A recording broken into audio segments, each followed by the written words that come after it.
Salut les Minders, bienvenue à l'épisode final de notre année 2023 dans le fond.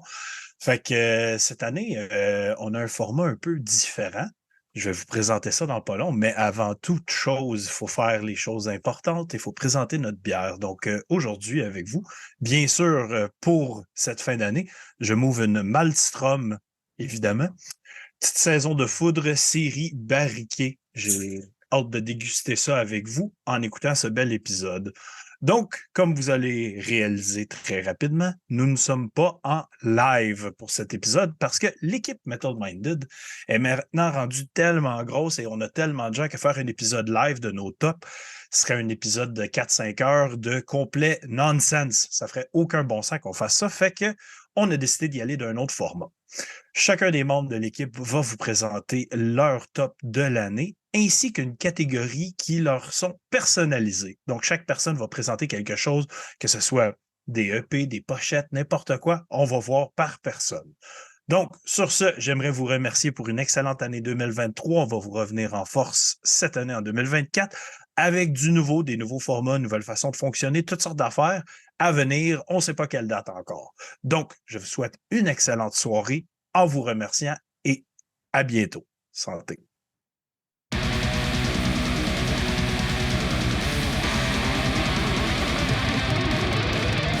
Pour la catégorie découverte de l'année, je vais commencer par expliquer un peu comme qu'est-ce que je veux dire, parce que découverte, on s'entend que ça a le dos large, mais je me dis c'est trop général un peu, parce qu'il y a des découvertes de groupes de 1982 que je fais des fois, puis est-ce que ça compte comme des découvertes ou pas?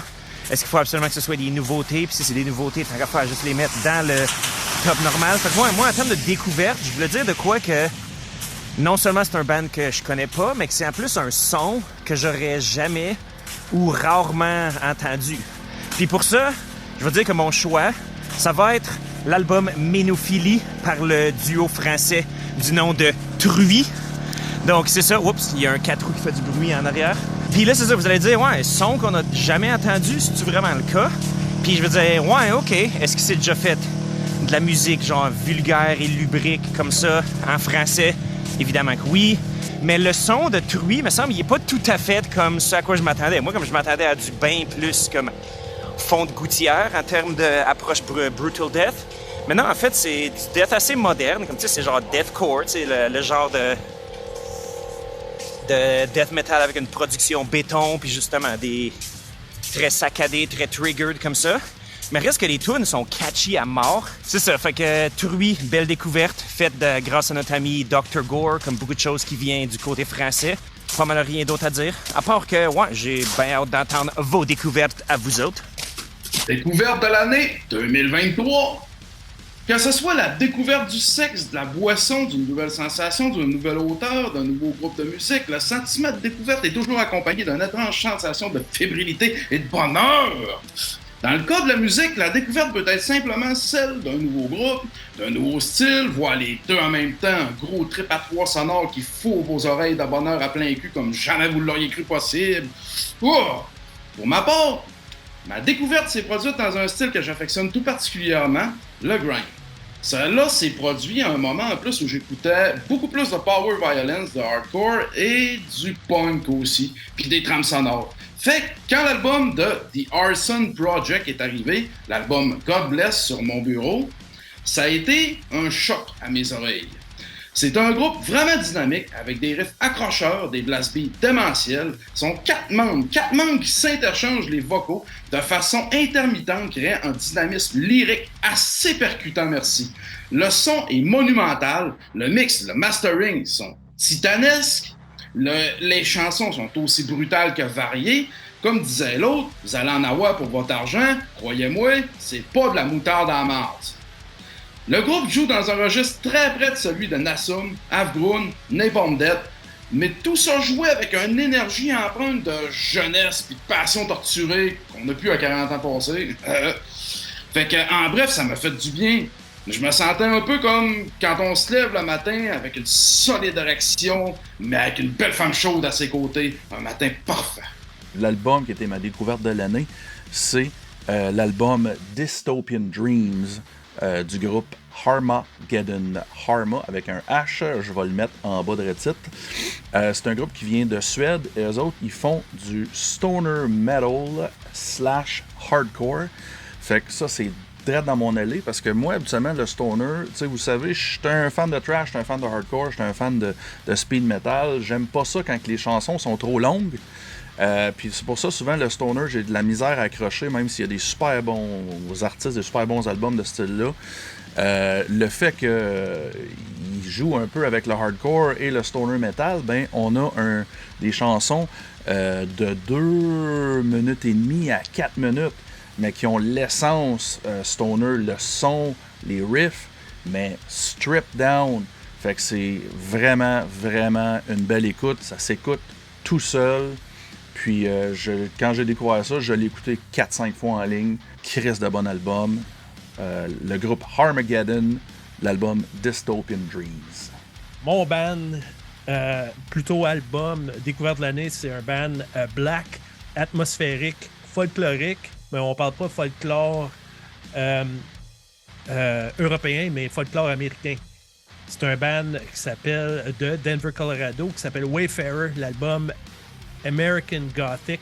Ça, c'est avec Isaac Falk, le drummer de Blood Incantation, puis entouré de l'autre gars de Lycotonon, si je le prononce bien. Anyway, un black metal folklore avec du twang. Excellent, allez checker ça. La découverte de l'année, c'était difficile parce que on s'entend que par année, des albums, j'en écoute tellement, puis c'est... Plus ça avance, plus c'est difficile pour vraiment te flabbergaster. Et c'est un band que j'ai découvert par hasard parce que Napalm Records m'avait contacté pour que je review un nouveau band, une nouvelle formation qui avait été signée sur le label. Et j'ai découvert le groupe qui s'appelle Inayana, qui est un groupe américain, et qui font du mélodique doom death, mélodette, mais ça faisait longtemps que je n'avais pas entendu de ce genre-là, mais avec autant de qualité, puis autant de bons riffs, puis d'ambiance. On dirait en fait c'est un melting pot de tous les groupes du genre que j'aime. Ça sonne comme du Ghost Brigade, ça sonne comme du Rapture, ça sonne comme du Catatonia par bout. Il y a des petites vibes Insomnium un peu partout dans les compositions. Pour vrai, j'ai capoté, puis ça faisait longtemps que j'avais pas écouté de ce genre-là parce que j'étais un peu saturé. Puis quand je suis tombé là-dessus, j'ai vraiment pogné de quoi.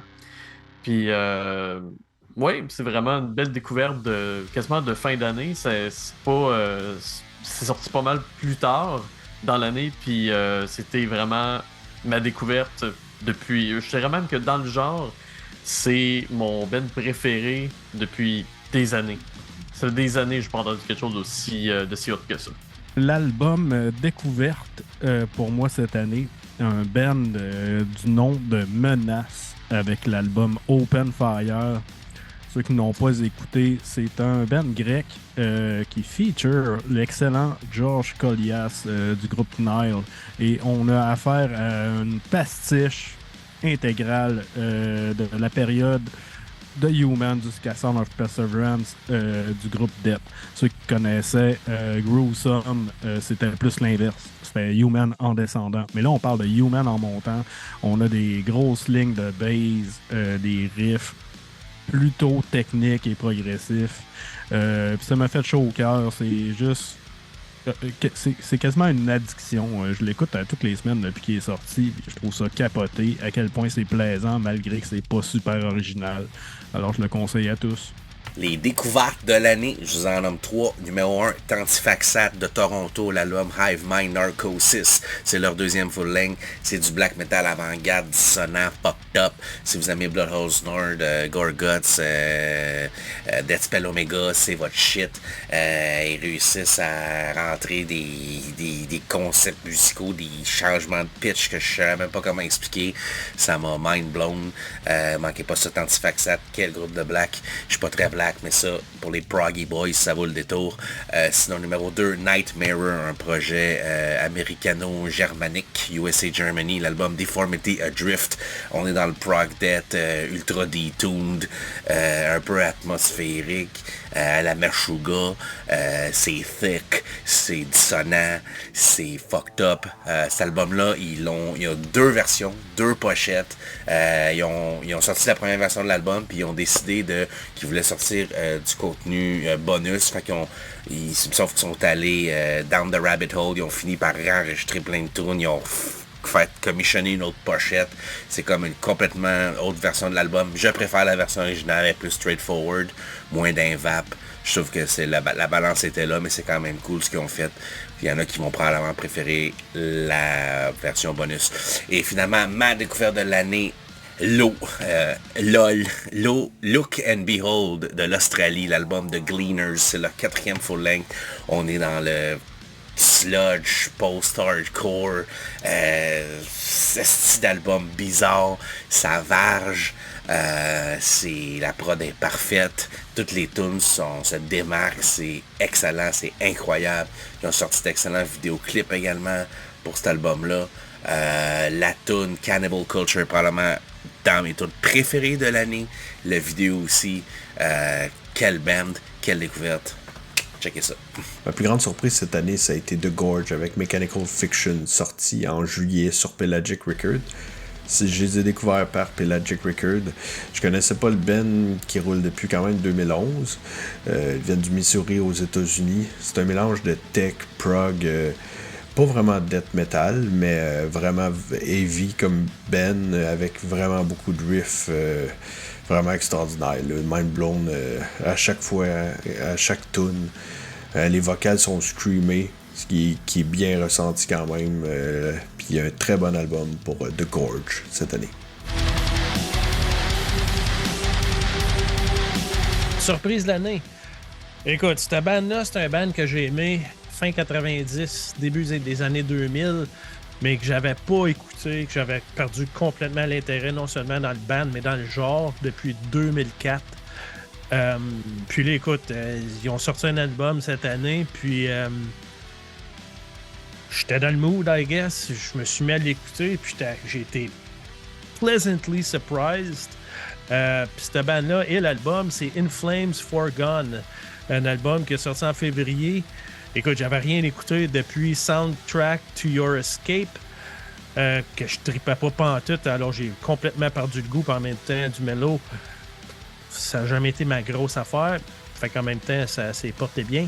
Puis le pire, c'est que ma tune préférée sur l'album, c'est une tune que... C'est la tune la plus mellow que beaucoup de critiques que j'ai lues qui n'aimaient pas pantoute. Puis moi, c'est la tune Pure Light of Mind. J'adore. Tune quétaine, parfait. Pour l'album Surprise, on m'a demandé de faire ça. Ça n'a pas été trop compliqué. Pour moi, il s'agit de Cataclysme avec l'album Goliath. Cataclysme, en fait, ce qui m'a surpris, c'est à quel point j'ai embarqué puis j'aimais ça. Moi qui n'ai pas vraiment capoté sur les albums des 20 dernières années, tout ce qui est post-Serenity and Fire me laissait de marbre, si je peux me permettre. Mais celui-là, il est particulièrement efficace. Il y a un son beaucoup plus death et moins gent que les autres que j'avais entre-écoutés dans le passé. Le drum n'a pas de calice de bon sens, puis il y a des bons hooks. Je pense pas qu'ils vont gagner tant de nouveaux fans, mais moi, en tout cas, ils ont réussi quand même à m'impressionner. Pour ma surprise de l'année, c'est un band que j'avais découvert l'année passée parce qu'il avait sorti un EP que j'avais trouvé vraiment, vraiment intéressant, qui allait plus dans le atmosphérique black. Et avec cet album-là, cette année, ils ont monté ça d'une petite grosse coche. Puis c'est le band finlandais Moonlight Sorcery, qui ont sorti un album qui s'appelle Hornlord of the Thorn Castle. La pochette, c'est pas la plus belle, j'avoue, mais puis le vidéoclip qu'ils ont sorti est un peu dégueu. Mais honnêtement, la prod là-dessus est fantastique, là. Ils ont pris leur EP, leur mélodie qu'il y avait avec une prod un peu plus dégueu puis un peu plus modée, puis ils l'ont vraiment mis vraiment une grosse coche au-dessus. C'est nettement supérieur à tout ce qu'ils ont sorti avant. Il y a des gros riffs, il y a du gros keyboard. C'est vraiment ça portait du atmosphérique black à du mellow black symphonique. Puis pour vrai, c'est un album que j'écoute en boucle depuis que c'est sorti. Puis je m'attendais à rien, je savais qu'ils sortaient un album, puis c'est leur premier album. Ils ont sorti 2 EP avant, ça c'est leur premier. Puis comme premier album, c'est une méchante taloche. Fait que si vous aimez le genre, le mellow black, là, ça va peut-être finir dans votre top à vie. Je suis presque sûr. Ce qui m'a le plus surpris cette année, c'est l'album Mutants de Mutoid Man. Que je connaissais le groupe de nom, puis à chaque fois que j'avais essayé ça, j'avais jamais vraiment accroché, mais cet album-là, ça l'a débloqué tout ce que j'avais contre eux. Surtout, c'est un album qui est mainly du clean vocal, on s'entend sur l'album, il y a des screams pareils, mais c'est plus clean vocal driven, puis c'est pas quelque chose que j'écoutais beaucoup dans le métal. Là, cette année, je recommence un peu plus à aimer ça. Groupe qui va dans tellement de styles différents. Ça passe par le heavy metal, le stoner, un peu de sludge. Un gros homme punk, je trouve, dans l'album. Surtout dans la pièce qui ouvre l'album Call of the Void, qui est vraiment une de mes tunes préférées de l'année, que j'ai réécouté sur repeat, que je suis retourné écouter souvent. Power group en plus, power trio de super group, en fait un power trio super group qui est avec des membres de All Pig Must Die, All Men Gloom puis Eye on Fire, fait que vraiment un très bon album. Pour cette catégorie d'albums, j'avais personnellement pas besoin que ce soit mon album préféré de l'année, mais plutôt celui qui m'avait surpris au point d'en avoir eu le réflexe de me frapper la première chose qui se trouvait en avant de moi, c'est-à-dire homme, femme, enfant, chien, chat, mur, oiseau, mouche, ce que tu veux. Dans le fond, je voulais mettre quelque chose qui avait brisé mes appréhensions, mes idées préconçues de ce que les choses sont devenues, sont ou devaient être. Et ça, dès la première écoute. Je voulais aussi mettre de la musique qui m'avait rappelé que peu importe à quel point tu te crois blasé, érudit ou certain de tes résolutions, que la surprise est jamais bien loin à t'attendre dans un coin, prête à t'assommer puis à te ramener sur terre de force. Donc, j'en ai juste 2. Mon premier, Dying Fetus, Make Them Beg for Death. La magie, pour moi, il était plus...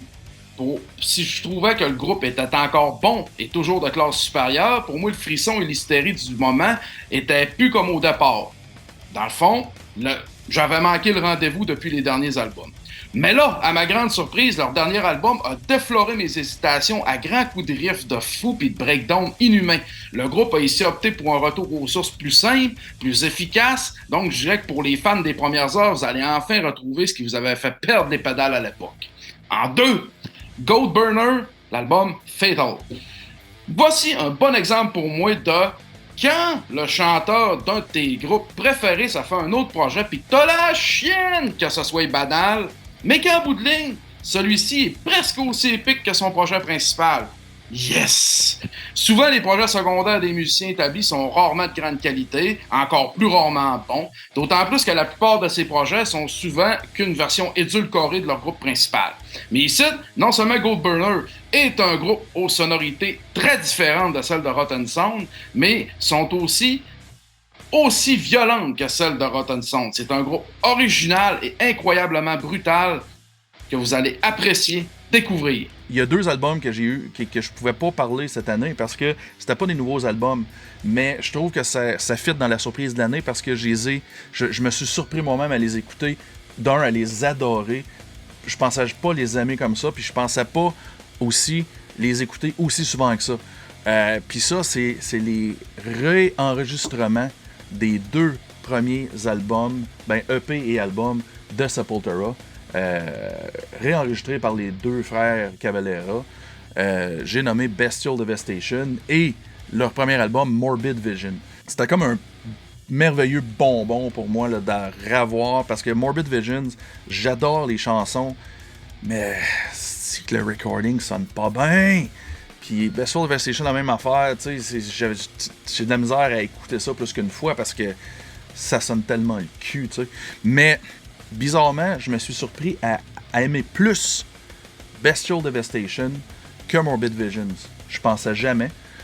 Mais tu sais, de réentendre la première version de Troops of Doom qui est comme, comment je pourrais dire, c'est une template du OSDM d'aujourd'hui. Puis je veux dire, quelqu'un qui a un groupe OSDM puis qui aime pas cette chanson-là, change de style. T'sais.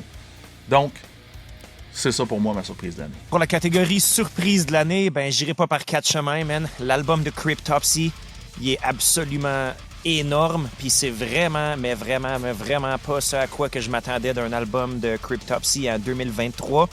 Puis je l'aurais sûrement même jamais écouté. J'aurais jamais même porté une seconde d'attention si c'était pas de plusieurs de mes amis dont je chéris et je respecte les goûts. Puis ouais, c'est ça, c'est un album absolument monstrueux. C'est un son moderne, crisp. Il y a juste assez de technicalité puis de zigouinage pour rendre ça intéressant puis de garder sur tes gardes tout le temps. Une chose que j'étais surpris, je savais que Matt Megaki était un excellent vocaliste, mais là, ouf, sa performance vocale dans cet album-là, c'est que s'il y avait une catégorie performance vocale de l'année, question que le podcast il dure genre 8 heures de temps, il y a certaines choses qui vont me faire débarquer du wagon puis qui faire perdre mon intérêt, mais il y a des choses qui vont rallumer mon intérêt à Chris, puis faire un Simonac de Chris, de bel album de death metal aussi percussif, puis aussi violent, puis aussi catchy que ça, ben Cryptopsy l'ont fait, puis c'est pour ça qu'ils se méritent ma surprise de l'année. Pour moi, cette année, c'est deux groupes très établis qui ont sorti de quoi que je m'attendais pas pantoute. Le premier, c'est Cryptopsy avec leur 8e full-length As Gomorrah Burns. J'ai toujours adoré Cryptopsy, j'adore toutes les époques de Cryptopsy. Cependant, je dois dire que depuis le dernier 10-15 ans, j'y étais dû pour de quoi de fucking solide et ils ont droppé ça avec As Gomorrah Burns. Quel assaut brutal, technique, recherché. Évidemment, la prod 5A par Christian Donaldson. Écoute, c'est un album qui vaut la peine. Je m'attendais pas à ça d'eux autres. J'étais content avec ce qui avait sorti. Je me disais, écoute, c'est cool qu'ils font encore des shows, mais tu sais, je m'attendais pas à ce qu'ils sortent un album qui vienne vraiment chambouler mes tops de l'année. Et sinon, ma plus grande surprise de l'année, qui est un band que avec les années, tranquillement, j'aimais plus. Puis là, cette année, j'écoutais l'album, puis je réécoutais, puis j'étais calé, c'est bon. On parle de Periphery, leur 7e full-length, qui s'appelle Periphery 5, Gent is not a genre. Écoute, Periphery, c'est le genre de band que la première fois que j'ai écouté, j'étais comme, je suis pas sûr.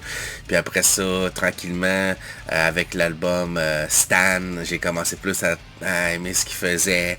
Puis là, avec cet album-là, j'ai comme, what the fuck? Je suis comme, ok, je suis un fan. Tu sais, genre de band que tu veux pas t'avouer, puis là, finalement, t'es comme, ok, fuck it. Écoute, c'est un esti d'album. L'album est très long, je crois qu'il est 1h11 minutes. Il y a toutes sortes d'affaires là-dedans, évidemment. Vous connaissez Periphery, Progressive, Metalcore, on peut dire. C'est très proggy. Il y a du clean vocal, il y a du jazz, il y a toutes sortes d'affaires. Écoute, je suis pas un grand fan de metalcore, fait que je peux pas comparer, j'ai pas beaucoup de comparatifs, mais je peux dire que ça, c'est une esti d'aventure, un esti journey, cet album-là. Manquez pas si vous aimez le prog ou le metalcore ou les deux ensemble. Vous le savez que moi, quand je participe à Metal Minded, je mentionne souvent les pochettes. Parce que, tu sais, il faut pas juger un livre par sa couverture, mais Christy, quand t'as une belle pochette qui est invitante, qui est intéressante, souvent, ça fait toute la différence, puis ça me pousse vraiment à vouloir écouter le stock d'un band. C'est pour ça que je vous ai fait un petit top 3 de mes pochettes préférées de 2023. Premièrement, la pochette de Aetherian de At Storm's Edge. Qu'est-ce que j'ai mis de cette pochette-là? C'est surtout, de un, ça a l'air d'une genre de thématique mythologique, mais il y a tellement de détails dans la pochette, on dirait qu'à chaque fois que tu regardes dans un coin de l'artwork, tu trouves quelque chose d'autre. C'est vraiment un amalgame de plein de choses différentes. On dirait à la limite que c'est comme une peinture. Puis j'ai trouvé ça vraiment trippant. En deuxième position, puis je m'attendais pas à ça, mais c'est le band qui s'appelle Xoth, XOTH, avec leur album Exogalactic. Même si je suis fan d'artwork mythologique, un peu fantastique, Là, je suis tombé vraiment sur quelque chose de très sci-fi. Quand j'ai vu la pochette puis même leur logo, ça fait très, on va dire, Vector, comme le Ben Vector avec un genre de trash sci-fi technique. Et le Ben Xot, en fait, c'est exactement ça aussi. C'est du trash tech death mélangé avec un peu de black. C'est vraiment fucked up. Puis la pochette est juste débile. Il y a tellement de petits détails aussi ici et là. T'as vraiment l'impression d'arriver dans un genre de cité cosmique un peu weird. L'ambiance est vraiment le fun. C'est dur à décrire, mais de toute façon, je pense que vous allez le voir à l'écran quand je vais la présenter, mais ça vaut la peine. C'est vraiment une belle pochette. Ça fait trash pareil, mais il y a une petite twist dedans qui rend le truc vraiment intéressant. Et en parlant de petite twist, pour mon numéro 3, en fait, c'est... Comment je pourrais dire? C'est un peu plus spécial parce que c'est un band qui s'appelle Endoceans, que depuis leur album précédent, ils sortent vraiment des artwork vraiment travaillés, mais avec des petits détails. Et leur album Asgard So Entombed, tu regardes ça, puis tu sais même pas regarder. Là. Il y a tellement d'affaires qui se passent. Tu sais pas trop si c'est de la sci-fi. Ça a l'air cosmique. C'est un peu weird. Mais non seulement la pochette est vraiment hallucinante, ils ont créé un alternate cover pour leur édition spéciale qui est tout aussi fucked up. Dans les deux cas, on dirait vraiment des peintures un peu surréalistes. C'est un peu Dali, mais avec beaucoup de petits détails. Puis vous allez devoir regarder ça pour vous autres mêmes. Vous allez comprendre ce que je veux dire. Fait que, en gros, c'est ça mes pochettes préférées. Il y en a plein d'autres que j'aurais pu prendre. À un moment donné, ça finit plus. Donc, voilà. Un autre choix difficile à faire parce que cette année, ça a été exceptionnel sur le côté sortie québécoise. Autant des EP que des albums. Vraiment beaucoup que j'ai adoré cette année, qui auraient très bien pu faire le top. Mais j'ai décidé d'aller avec Ignominy, Imminent Collapse, sorti sur Transcending Obscurity. Vraiment fier de vous pour ça, les gars. Vous le méritez vraiment. C'était un album exceptionnel. Si vous aimez le dissonant death metal, mais même si vous commencez à aimer le dissonant death metal, je pense que ça pourrait être une bonne entrée parce que il y a tellement de variété dans l'album, ça respire, c'est pas comme... Il y a des albums de dissonant qui te lâcheront pas 2 secondes, mais eux autres sont capables d'aller dans des grooves vraiment intéressants, d'avoir du hook qui va te garder intéressé à l'album, qui va te donner le goût de réécouter, puis en show, ils sont capables de transmettre toute cette énergie-là de l'album, puis c'est incroyable. Donc, pour moi, mon choix est allé avec Ignominy. Bravo les gars. Album Black de l'année. J'en ai déjà parlé. Ça a été mon album, ma découverte de l'année. On parle de Wayfarer American Gothic. C'est un Black avec qui est submerged de country. Mais là, on parle pas country Luke Combs, mais plus comme du twang avec des slides. C'est excellent. On parle de Black Braid avec leur thématique autochtone, Native American, mais là on parle d'un concept black avec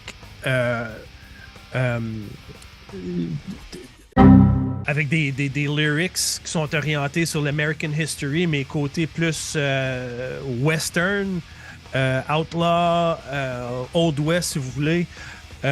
Écoute, cet album-là, c'est excellent. On parle de tunes comme The Thousand Tombs of Western Promise, The Cattle Thief, Reaper on the Oil Field, que c'est la tune la plus southern de cet album, The Black Plumes Over God's Country. Ça lâche pas cet album-là, c'est écœurant. La meilleure cotation que j'ai vue à propos de l'album, c'est Ghosts that haunt the American nightmare rather than the American dream. C'est comme ça qu'on peut décrire les paroles sur cet album. J'adore aller checker ça. Ben oui, à qui qu'on le donnait? Album Grindcore de l'année. On le savait déjà, les gars voulaient un top Grindcore de l'année. C'était certain que ces hosties-là allaient me demander de le faire. Voyons, preuve que le racisme systémique peut s'appliquer à tous et à tout moment. Mais bon, les Germaines du QG Metal Minded ont quand même eu la décence de le demander poliment, avec un beau plateau de saucisses. Donc, j'ai fini après maintes élucubrations dans le vide puis quelques crises de colère par décider de le faire. Donc, on passe au sujet. Très grosse année dans le grindcore cette année. La scène a été en effervescence comme si elle avait le feu aux fesses et c'était beau à voir. J'avais jamais vu ça à ce point-là. Mon premier choix pour les tops incontournables de cette année, des tops un petit peu moins classiques que certains pourraient qualifier, mais quand même. Champagne, l'album Swata, album double, sorti cette année sur l'étiquette Holy Goat, groupe de Grindcore, pour Immigration et Grindcore. C'est un groupe qui se situe en fait à New York, mais qui est composé essentiellement de Népalais et qui chante principalement en langue népalaise. L'album, comme le reste de ce qu'ils ont fait auparavant, est grandiose, c'est technique, c'est rempli de rips, de dissonances et de blast beats incroyables. Ils ont fait aussi participer ensemble des musiciens du monde entier sur le côté C de ce double album, projet à lequel j'ai même eu moi l'honneur de participer, donc génial, sorti sur GCBT Media et Holy Goat est disponible partout, vous seriez complètement fou de vous en priver. En 2, Bandit, Siege of Self. C'est un album composé de 3 membres, un peu à la Pig Destroyer. C'est un album qui est comme un peu l'enfant illégitime de Prowler in the Yard. C'est ultra sectionné, polyrythmique, violent, agressif, mais en restant toujours très musical et captivant. Le son est bien sûr incroyable et a été produit et réalisé par nul autre que Colin Marston. C'est un album de bonheur, un album de misère, mais surtout c'est un album de fou. Ensuite, en 3e position, on en a parlé au podcast, Gridling Coronet Juniper. Ok, c'est un album qui se retrouve sans grande surprise dans mon top parce qu'on peut dire que Gridling est un ultra groupe sans trop se tromper, rempli de vedettes du genre. En plus, ça a 11 ans entre les 2 albums. Coronet Juniper, c'est une suite sublime à un album monolithique qui était Longana. Ce fut sûrement un travail incroyablement pénible que de devoir livrer la marchandise après un album aussi culte que Longana. L'album est phénoménal, technique déstabilisant, monstrueux, une espèce de jazz mélodique enragé pour berserker en overdose de PCP sous influence de science-fiction. On le sait plus, on le sait plus. Le son, le artwork, les chansons, tout est parfait cet album-là. Tout. Fait que c'est ça le top grindcore. Mais je voulais vous dire pour finir rapidement un gros shout-out à Fâché, nos frères de Split qui sont nouvellement signés sur All Pain Gore Death Records, qui sont déjà en train de préparer un nouvel album, à Pastoral, un split avec Afterpill s'en vient, à Tendémoniac, on sait pas ce qui calisse, mais c'est bon pareil, Wormhole, Tremble, Défaillance, Swift, Senseless Strife, Cruel Fate, Guntoy, j'en passe, bonne année, salut, je décrisse. Mon moment préféré, l'album trash de l'année, selon moi. On s'entend, là, parce que je veux dire, des albums trash, il en sort à la pelletée toutes les semaines. Là. Vous allez voir dans mon top, j'ai pas écouté autant de trash que j'en écoute habituellement. Mais, mention honorable pour moi, l'album trash que j'ai eu le plus de plaisir puis que j'ai écouté le plus souvent cette année, c'est l'album du groupe Terrifier, c'est l'album Trample the Weak, Devour the Dead. Comment décrire cet album-là? Ça part full throttle, comme ils disent, du début jusqu'à la fin. Le trash, on a vu, on a entendu. C'est rien de nouveau, là. Ils réinventent pas la roue. Mais c'est juste un crisse de bon album de trash. Quand t'as le goût d'écouter du trash, puis tu sais pas quoi écouter, puis tu dis « Ah, trash, ça revient toujours au même. » Non, regarde. Cette année, si t'as pas écouté assez de trash, tu vas en écouter. Tu vas te chercher l'album de Terrifier, Trample the Weak, Devour the Dead, parce que c'est sûr que tu vas être satisfait, tu vas être ta dose de trash. Puis en plus, ils sont canadiens. Pour la catégorie album cornet qu'on m'a suggéré, ça m'a été facile. Il s'agit d'un nouveau groupe. En fait, c'est pas vraiment un album, c'est un démo. Keys to the Astral Gates and Mystic Doors. C'est un band très meme. En fait, la raison pourquoi on l'a mis à reviewer au pouilleux, c'est bien sûr parce qu'on a vu la très alléchante pochette et son logo très ridicule. Laissez-moi vous dire que cet album-là, / démo, n'était pas tout à fait désagréable, mais il contenait des beats de clown et le genre de choses qui me donnaient l'impression que c'était juste une mauvaise blague. Mais au final, j'ai eu du fun. Et vous devriez en avoir aussi. De toute façon, ça dure juste 2 tonnes. Ça fait que c'est bien correct.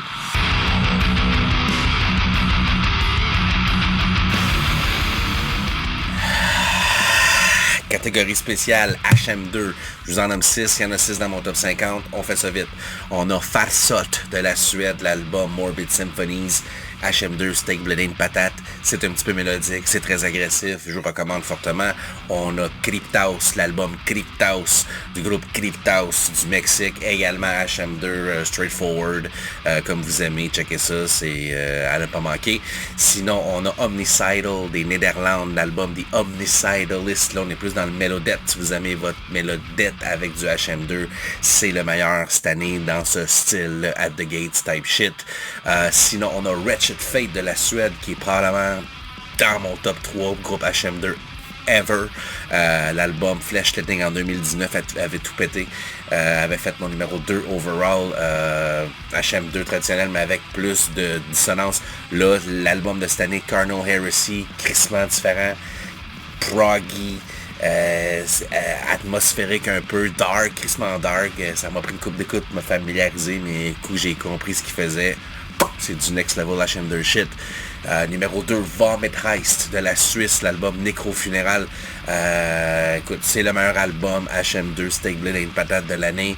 Ça fesse dans le dash agressif. C'est un gros son fec couvert dans le numéro 12 de la crypte du Dr. Gore. Si vous voulez plus d'infos, checkez ça. Et mon numéro 1 HM2 de l'année, l'album Dollar Ice du groupe Liquid Flesh de la France. C'est une expérience HM2 crissement weird, c'est un petit peu proggy, c'est groovy, c'est death and rolly, c'est en français, c'est calissement génial. J'ai également couvert ça dans le numéro 12 de la crypte du Dr. Gore. Checkez ça, HM2 for Life. Hail Satan. Bon, ben avant toute chose, le plus important, présenter ma petite bière. Fait que là, c'est de l'Esprit de Clocher, microbrasserie de Neuville. C'est la Bonne Étoile, une Vienna Lager cuivrée qui est, ma foi, excellente. Puis là, enchaînons, parce que la catégorie que je me suis fait octroyer, c'est Mononcle et Assumé. Fait que merci pour celle-là, Simon. Parce que, ouais, moi puis Simon Bouchard, on est bien fan de tout ce qui est Mononcle. Si c'est Mononcle, j'aime ça. Je vais y aller un peu champ gauche avec celle-là, parce que un blind click du début de l'année, mais c'est un album que, pour une raison quelconque, j'ai continué d'écouter puis continué d'apprécier. C'est un band japonais qui s'appelle Parasitario. L'album, c'est Everything Belongs to Death. Puis c'est le genre d'album que tu passes play, puis t'es comme... Dès que le gars commence à chanter, t'es comme « Wow! » Je sais après écouter Martin Van Drunen, moi, là. C'est ça, c'est ce vocaliste légendaire de Asphyx, puis Hail of Bullets, puis de quelques autres projets comme ça. Puis c'est ça, fait que Parasitario, comme qu'est-ce qui m'a vraiment qu'est-ce qui m'a vraiment fait le lien avec la mononquitude, c'est le fait que, dans le fond, c'est tous des gars de comme 19-20 ans qui ont fait cet album-là, mais avec un style de death metal qui est évidemment c'est une bonne dizaine d'années avant leur naissance, qui était à leur essor. Mais le son, c'est ça, hollandais, là, tu sais, le son Asphyx, tu sais, du comme gros death doom, mais vraiment comme, tu sais, quand même avec une belle drive dedans. Puis un chanteur qui a comme justement ce timbre quasi identique au point que tu te demandes comme wow, c'est de l'hommage ou si c'est du plagiat. Mais ouais, moi puis tous mes chums cool à qui que je l'ai envoyé, on a tous bien apprécié cet album de Parasitario à cause de justement le throwback total à un style de death metal ancien, puis je dirais pas oublié, mais quand même sous-représenté dans tout ce qui est vague de old school death metal fait de nos jours. Alright? Fait que c'est ça. Parasitario. Allez checker ça. Si c'est pas déjà fait. Bon, mon album numéro 3 de l'année.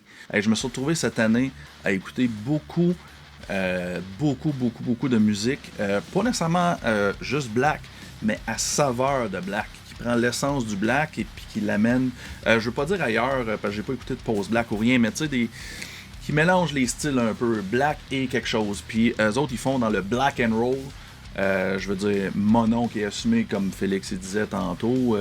Moi puis Félix, on est pas mal là-dedans. Puis ça, ben, ça vient me chercher toute la ligne. J'ai nommé le groupe Grave Cult de France avec leur album éponyme Grave Cult. Qui, comme je disais, qui font dans du black and roll. Ça commence avec du synthétiseur là, 80, ben film d'horreur, série B, là, tu sais. Puis après ça, ça commence juste un gros beat de clown plein de reverb, là. Puis après ça, la toune à part. J'étais déjà vendu. Je savais que j'étais pour adorer ça. Puis je me suis retrouvé à l'écouter beaucoup cette année. Puis en le comparant à d'autres albums, j'ai pas pu m'empêcher. Je le mets au numéro 3. Top 3 full length de l'année. Mon best of the best, mon Cadillac, mon Cream of the Crop. On y va. Numéro 3, Coffin Born. Cadavérique Rétribution de la Hongrie. Leur premier full length. C'est du SDM jambon. On le review à Metal Minded. Moi puis Yolin, on a trippé. J'ai pas été capable d'arrêter de l'écouter depuis ce temps-là. J'ai pas d'explication. C'est comme des cheese doodles, des chip lays. C'est toujours bon, même si c'est con. Ça vaut la peine. Checkez ça. En 3e position, c'est un album qu'on a reviewé à Metal Minded, qu'on a tout trippé. Cet album est sorti au mois d'août. C'est un band qui a commencé comme du straightforward, OSDM, puis avec toutes les releases qu'on voyait comme une petite influence prog qui s'installait. C'était un gros album dans la communauté metal cette année. On parle de Horrendous, Ontological Mysterium. Mes top tracks, ma numéro 1, ça serait Preterition Heim, puis Cult of Shadow. Pour mon numéro 3, je mentionne souvent sur Metal Minded que il y a des pochettes qui m'interpellent, puis ça me pousse à écouter ces albums-là. Puis des fois, c'est pas nécessairement bon non plus, mais des fois, tu tombes sur quelque chose, sur une pépite. Puis ça m'est arrivé avec le band Ethereum, avec leur album At Storm's Edge. Puis honnêtement, j'ai capoté. C'est du mélodette, mais avec une touche plus ambiante un peu. Ça fait penser un peu à du Insomnium. Il y a des passes avec de la guitare acoustique, c'est vraiment épique. Puis honnêtement, la pochette est hallucinante. C'était vraiment une belle surprise pour moi. C'est un band que je connaissais absolument pas, puis c'est pas leur premier album. Fait que n'importe qui aime le mélodette, garochez-vous là-dessus, c'est excellent. Petit disclaimer, mon top 3 ne sera pas un 3-2-1, mais bien un 8-7-6, parce que le 2 janvier, j'ai fait un top 5 album de l'année chez Puya of Destruction, puis je voulais pas me répéter naturellement. Alors, on va y aller comme suit. En position numéro 8, on a Dodemsgard qui a fait son retour avec Black Medium Current, un album très dur d'approche comparé aux autres parce qu'il est un petit peu plus mollo en surface, mais c'est encore de la style musique de fucké comme ils nous y ont habitués. Puis si vous avez 1h10 à perdre à écouter de la musique, autant le faire avec un aussi bon album que Black Medium Current. Ça n'a pas été un choix facile pour moi pour mon top 3 cette année parce que avant la sortie de mon top 1, j'avais vraiment un top 3 solidement ancré que je pensais pas qu'il bougerait. Donc j'ai dû réécouter mon top 3, mon top 4 pour choisir, et j'ai décidé d'aller avec Moonreich Hammer. Ou Hammer, je sais pas comment ils le prononcent. C'est un groupe de France qui viennent de Paris, qui sont à leur 5e album. Ils ont sorti 3 EP aussi. C'est un Black and Death qui fait penser un peu à du Hath ou un peu à du Dormant Ordeal côté intensité, je te dirais. Et c'est les hooks. Et les hooks qui me restent en tête après avoir écouté l'album. Et ça me fait léviter, planer. J'ai vraiment eu du fun avec cet album-là. Et c'est pour ça que c'est mon top 3. Moonreich. Il y a quand même quelques bons albums qui m'ont fait triper cette année. Puis il y en a un, je vais le mettre en numéro 3. C'est l'album de Chien, qui est 187 Myself. Excellent album de grindcore, un 15 minutes de pur furax. Comme on le sait tout, je veux dire, le meilleur grindcore, c'est ainsi depuis un maudit bout. Il se fait en France. Donc, c'est ça. Chien et Warfuck, les deux, ont sorti un album cette année. Puis les deux, c'est à mon avis sont dans le top 2 des albums dans la catégorie grindcore. Puis les deux sont à peu près égales, mais à mon avis, Chien, il edge Warfuck un tout petit peu plus, avec un côté genre power violence, comme un côté vraiment comme punk fâché, qui est extrêmement charmant. Donc, c'est ça. Tous les amateurs de grindcore qui ont pas vu passer cet album-là, parce qu'encore une fois, on parle d'un band qui a seulement 2 full length ou full length. Ils ont juste 2 full lengths. Mais c'est ça, Chien, c'est un nom que j'avais vu passer autrefois. J'avais écouté leur précédent LP qui s'appelait Junkie, je pense Junkie Madness, je suis pas certain. Junkie quelque chose. Mais c'est ça, celui-là, 187 Madness. Chris. 187 Myself, blablabla. Coupera ça au montage, Simon. Non, pas obligé. Puis, ouais, fait que c'est ça, mon numéro 3. Numéro 2, Eye of Horus, l'album Noxium de Edmonton May Boys, leur deuxième full-length. Est-ce d'album de débile mentalos. Si vous aimez Bloodbath, Black Dahlia Murder, c'est comme un merge entre les deux. C'est leur plus grosse influence. J'ai interviewé le groupe dans le numéro 13 de La Crypte du Dr. Gore qui va sortir janvier-février 2024. C'est un album parfait, production parfaite par le main compositeur Diego Fernandez, qui est un des meilleurs producers de l'Ouest. Il a travaillé beaucoup avec Chris Donaldson dans le passé. Ça paraît, ça sonne bien, ça sonne parfait. Des gros cris de vocals. Ne manquez pas ça. Mon album numéro 2 cette année, c'est un groupe que j'ai découvert à cause de Metal Minded. Je crois que c'est en 2020, si je me trompe pas. C'est le groupe Spirit Possession. Et puis leur album cette année, leur album de 2020 ou 2021, je m'excuse, je vais le marquer en bas, là, mais parce que j'ai pas fait mes recherches, parce que je suis un tout croche.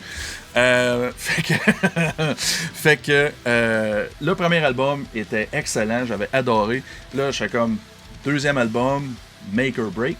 Il va-tu être meilleur? Il va-tu être moins bon? Ils vont-tu aller ailleurs? Ils ont monté ça d'une coche avec l'album Off the Sign avec 3 petits points après. Les autres, ils font sur Metal Archive, ça dit black metal, mais comment je pourrais dire? C'est ailleurs. On est ailleurs. C'est vraiment pas propre. C'est du black sale, mais technique, sans faire de crossage de manche. Je vais dire ça de même. Fait que c'est vraiment dans la structure des riffs et la structure des chansons qui vont chercher la technicalité. Puis moi c'est ça qui m'accroche. Ça a failli être mon numéro 1. Ça a failli être mon numéro 1. Longtemps, j'ai pensé que c'était mon numéro 1. C'est juste en faisant mon écoute de fin d'année, plus en précis, en précision, je vais dire ça comme ça. Il a malheureusement, pas malheureusement, il a tombé numéro 2, mais ça a été numéro 1. Dans ma tête, ça a été le numéro 1 longtemps. Fait que pas en deuxième position, je peux pas ne pas mettre Sanguisugabog Homicidal Ecstasy à cause de la tonne métrique de fun que j'ai eu avec cette galette. C'est le genre de band de nouvelle génération de death metal que tu vois qu'ils ont grandi en allant à des shows hardcore, mais qu'ils écoutaient du Obituary puis ces bandes floridiens-là en chemin. Puis éventuellement, c'est ça, ils se sont mis à faire du gros crise de death metal avec le but, c'est ça, de faire de la violence dansante plutôt que juste comme masturber chaque nerf de leur instrument un par un de façon comme experte. Donc c'est ça, c'est du death metal que c'est du groove, de la pesanteur, un son de snare qui est absolument chef's kiss. Là. C'est comme vraiment, c'est le ballon chasseur. C'est un ballon de basketball sur un plancher de bois franc de gym d'école secondaire.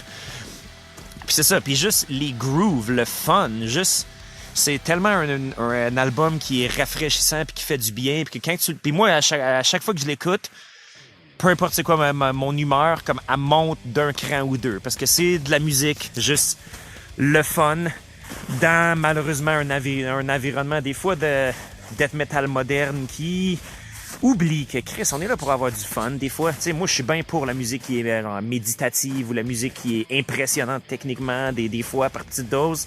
Mais Chris, je suis un joyeux luron, man. Je vais avoir du fun. Mon top 2 cette année, c'est Nothingness avec Supraliminal, sorti sur Everlasting Spew en janvier. C'était un de mes albums les plus anticipés depuis la sortie de leur album en 2019, qui était vraiment incroyable. Si on était capable de pousser encore plus la formule, d'inclure encore plus de styles, de sous-genres dans leur musique, passant par un peu plus de dissonant encore, qui en avait dans leur précédent, plus de moments doom, des moments vraiment épiques. J'ai vraiment, justement, particulièrement aimé Temple of Broken Swords, qui est une de mes pièces préférées de l'année. J'ai pas arrêté d'aller la réécouter. Je recommençais l'album à chaque fois à cette tonne-là, puis après ça, je recommençais l'album pour pouvoir tomber une deuxième fois dessus.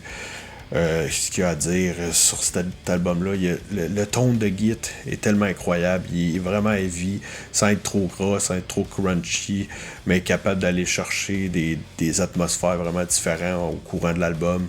Les vocals sont vraiment nice, sont vraiment poignants.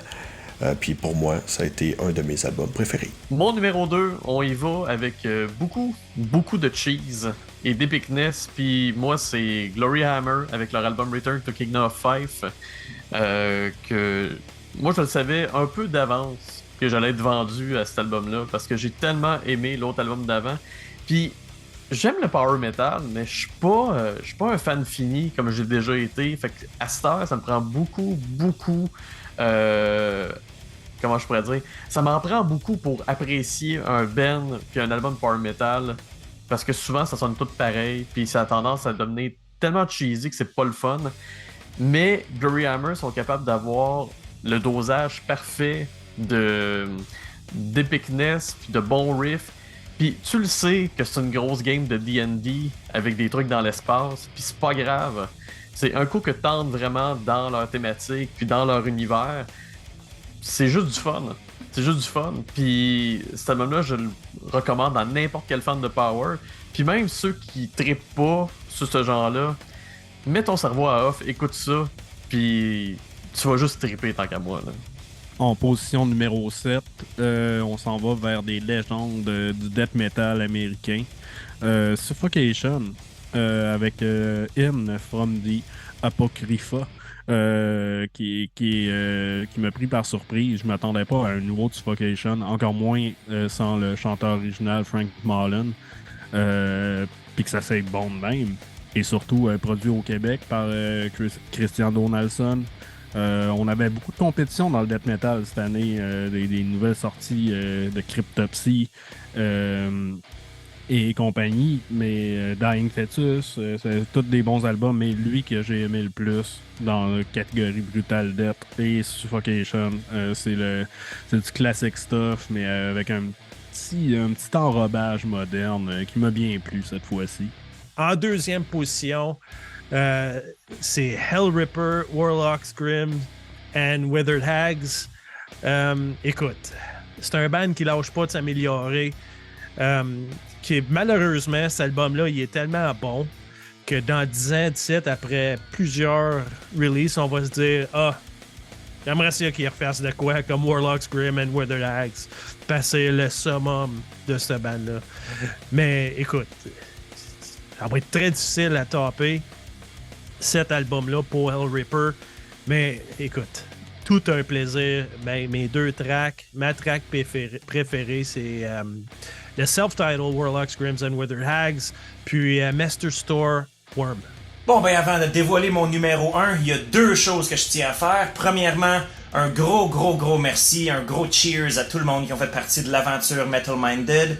Commençant bien sûr par le grand Manitou en personne, Yolin, la motherfucking Frenière, puis son lieutenant de la première heure, Simon, puis aussi ben tous les autres boys qui sont impliqués, que ce soit devant ou derrière la caméra, puis aussi ben tous les spectateurs, man, tu sais, qui disent des niaiseries dans le chat, puis qui nous encouragent, puis tous les chums qu'on s'est fait en chemin, puis c'est ça, tu sais, tout ça qu'en plus 2023, je les ai rencontrés en personne. Fait que je suis bien content de ça. Fait que ouais, un gros cheers à toutes vous autres. Puis aussi, ma liste au complet est publiée sur qu'est-ce que tu vas crisser là.com. Fait que vous irez voir ça. C'est ça, mon album de l'année, je vais le dire d'avance, c'est deux albums qui m'ont frappé beaucoup. Je parle de Nightmare Vision de Theophonos, puis de Hoplites avec quelque chose en grec. Comme toutes ces paroles, tous ces titres de tunes sont en grec. Parce qu'en fait, c'est ça, c'est 2 albums qui, en plus, c'est ça, d'être excellents, puis d'élargir ma scène. Les 2 albums, c'est fait par, c'est un one-man project. C'est tout du one-man, à part, évidemment, il y a des musiciens qui sont invités pour faire des tracks de drum ou des choses comme ça, mais sinon, tout le processus créatif, puis l'exécution des autres instruments, puis la composition, tout ça, c'est tout un seul individu. Aussi, dans la question stylistique, les 2 œuvrent dans ce qu'on appelle, c'est ça, le black metal d'avant-garde. Donc, c'est pas du atmosphérique, c'est pas du ambient nécessairement, c'est du black avec une production béton, c'est très moderne comme son. Mais reste qu'il y a les aspects, c'est ça, très froid, très mélancolique, très décontenançant, voire anxiogène du black metal, qui en plus sont renforcés avec la production qui est vraiment qui est vraiment excellente. Puis il y a beaucoup de riffing qui est inspiré de autre que du black metal, même que autre que du metal pur, qu'on pourrait dire. Il y a du riffing là-dedans qui est comme post-hardcore, voire même comme screamo, emo-core, le genre de stock que mes chums écoutaient au cégep, là, comme une 20aine d'années. Les 2, ils relient aussi vraiment beaucoup sur des riffs accrocheurs, des riffs très très très simples, puis qui te prennent au dépourvu. Du côté de Hoplites aussi, ben ça c'est un individu extrêmement prolifique, énorme admiration pour ce mec, mais ceci étant dit, c'est pas tous ces projets qui m'ont titillé autant. J'ai beaucoup aimé le premier Vitriolic Sage qui s'appelle Ascension. Des 3 albums qu'il a sortis sous l'ombrelle Hoplites, lui c'est mon préféré de loin, parce que c'est lui qui a des riffs vraiment accrocheurs dedans qui te font vraiment comme, un goût de revenez-y bien, puis je veux y retourner tout le temps. Alors que les autres sont un peu plus dans le chaos, genre. Donc, c'est ça. Moi, c'est 2 albums qui, métaphoriquement, m'ont jeté sur le cul. Puis c'est 2 albums que j'ai beaucoup écoutés en 2023. Puis que je recommande à quiconque. Parce qu'honnêtement, c'est ça. Même si c'est pas un style qui vous titille d'habitude, ben, élargissez vos horizons, man. Votre scène a de genre, l'élasticité, man. Elle peut en prendre. Position numéro 6, et non la moindre. Un album que j'attendais et que je n'étais pas tout seul à attendre. Il s'agit de Zenith Passage avec Datalysium. C'est pas une grande surprise. Il s'agit de la suite logique du Faceless d'antan.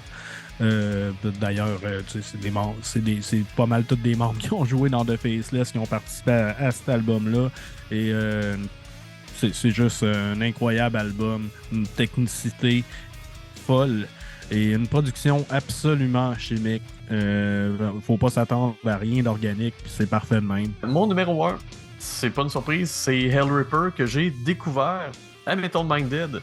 Puis si vous m'aviez dit au début de l'année que mon numéro 1 allait être un band de black speed metal, j'aurais fait fuck you, ça arrivera pas. Et pourtant, fait que leur album Warlock's Grim and Withered Hags, j'ai capoté. C'est tellement rock'n'roll, c'est tellement rentre dedans, c'est trashy, c'est juste, ça donne le goût de s'acheter un manteau de cuir puis une moto. Puis vomir partout. Ceux qui ont écouté l'album, ils vont comprendre la référence. Mais c'était vraiment une révélation pour moi, cet album-là. Puis je l'ai tellement écouté, puis réécouté, là, puis je me tanne pas, parce que chaque tune est tellement hot que tu peux simplement pas te tanner. En première place, écoute, c'était très difficile. Ça, c'était un latecomer, comme qu'on peut dire. C'est un album qui est sorti en septembre. Complètement une surprise. C'est quelque chose que j'ai trouvé dans le rabbit hole de Spotify.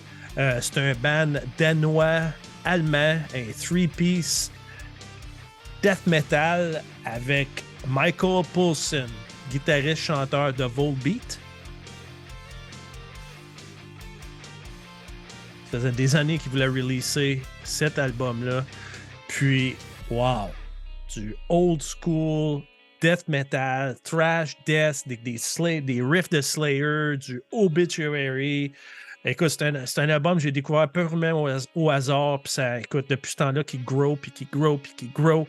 Puis, écoute, pour topper Hell Ripper, c'était un choix très, très, très, très difficile. Et que j'ai décidé, là, juste avant de commencer, que c'était vraiment celui-là que je trippais le plus, parce que c'est lui que j'écoute le plus dernièrement, non-stop, d'ailleurs.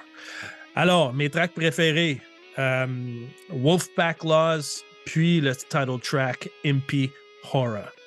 Check it out.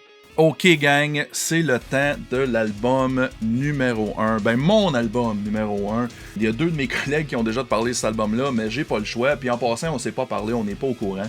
On l'apprend tout en l'écoutant en même temps que vous autres. C'est l'album de Hell Ripper, Warlocks Grim and Withered Hags. Sacrament que c'est bon! C'est bon, c'est bon, c'est black, c'est speed. La production et ça coche, tout est parfait cet album-là. Dans mon livre à moi, il est parfait cet album-là. Il y a aucune tune plate. La production est parfaite, les vocals sont parfaits, l'exécution est parfaite, tout est là. Puis en plus, comme je disais, speed metal, j'aime ça, j'aime le black, speed metal mélangés ensemble, j'aime vraiment beaucoup ça. Puis j'avais adoré son premier album. Puis, man, c'était un autre que je pensais pas qu'il pouvait aller au-dessus de ce qu'il avait déjà fait. Sérieusement, je suis sans mots. À chaque fois que je passe cet album-là, après 3 secondes, je suis comme tabarnak que c'est bon. Puis, je suis flabbergasté. Si vous m'avez suivi un peu sur les réseaux sociaux cette année, ça sera une surprise pour personne que mon album de l'année est Horrendous avec Ontological Mysterium. Il faut que je le lise ou je le relise à chaque fois. Un album qui était vraiment exceptionnel pour moi. Beaucoup de monde le trouve un peu spacey, un peu trop champ gauche. Pour moi, ça a été vraiment un home run sur tous les plans. Autant le clean vocal que je suis pas le plus grand fan en général est vraiment venu me chercher dans les pièces qu'il y en avait. Le changement de toutes les tunes, ça avait pas de sens. Comment ils ont réussi à intégrer le côté prog de Idol dans leurs plus vieux sons comme Anarata, qui était vraiment un top de mes albums. Je les avais découverts avec Decibel, bien sûr, avec D6. Puis pour moi, ils ont réussi à topper tout ce qu'ils ont réussi à sortir jusqu'à là. Et j'ai vraiment hâte de les revoir live parce que c'est un des groupes que la musique elle se répète exactement pareillement en live. Leur son est débile live. Fait que c'est un des groupes que j'ai le plus hâte de voir après la sortie de cet album-là parce que je peux pas choisir autre chose que Horrendous pour cette année. Mon number 1 de l'année, un petit peu plus deep cut. Ça me surprendrait de voir d'autres personnes qui l'ont mis en numéro 1. C'est l'album Circulate de Omnivortex, les hosties de Finlande sales. La Finlande, leur deuxième full length, c'est prog death, c'est nerdy, c'est moi. Comme l'année passée, mon album préféré, The Wait, ou en 2021, Cognizance, on est plus là-dedans. Les fans, ceux qui ont aimé les années de passage, par exemple, on est dans le prog tech. C'est très recherché, c'est très deep, c'est mélodiquement, harmoniquement flabbergastant. C'est mon album de l'année. Rock and roll. See you in 2024. Hail Satan. Top de l'année 2023, version GT. Comment faire? Comment faire pour moi pour me construire un top de l'année quand mon cerveau tourne à 300 BPM, quand mon besoin de variété et de renouvellement est aussi pressant et prenant que celui de respirer? Puis pour moi, les goûts musicaux et les envies, ça se résume à une équation basée sur le moment et l'humeur de l'instant présent. C'est une mauvaise idée. La musique étant un univers infini de possibilités où chaque journée peut être un voyage dans une galaxie différente de la précédente, j'aurais pas été capable de me sentir bien avec ça parce qu'à chaque fois qu'un nom serait sorti, dans ma bouche, 20 autres se seraient battus afin de prendre la place du suivant, puis au bout du compte, les oubliés auraient hurlé au scandale pendant des semaines, saccageant au passage dans une émeute monstre, toutes les certitudes dans lesquelles j'avais ancré mes positions, me payant de ce fait un joli voyage en première classe vers le monde de l'insomnie et du remords. Donc, tout Tout ce qui compte, en mon sens, c'est que l'année 2023 fut très forte en rebondissement et en production de haut calibre dans tous les genres et sous-genres du métal, laissant probablement beaucoup d'entre nous sans voix et avec quelques côtes fracturées. La scène locale a été fertile en sorties de qualité comme rarement elle l'avait été dans son histoire. Cruel Fate ont sorti un deuxième album qui est digne des légendes du genre. Serpent Corpse sont venus mettre du gaz sur une flamme que je croyais éteindre dans mon cœur et à ma grande surprise, le pain a levé. Personnellement, nous autres, Shadell, on a sorti 2 splits qui ont été reçus de façon grandiose. On a pu jouer un peu partout au Québec comme jamais on avait pu le faire avant. En plus, qu'on est allé jouer aux États-Unis, il y a des labels comme SO2 Records, D7i, qui sont investis plus que jamais à distribuer et à produire des groupes québécois de qualité. En bref, 2023 était une année épique qui mérite en tant que telle et sans distinction de genre la seule et unique place sur le podium des tops de l'année. J'espère que vous avez eu autant de plaisir que moi à noyer vos peines, brûler vos colères, hurler à la gueule de vos démons, à découvrir, à aimer, à détester, à tout simplement passer le temps en compagnie de bonne musique en cette année très riche en violence auditive que fut 2023. Ciao bye les boys!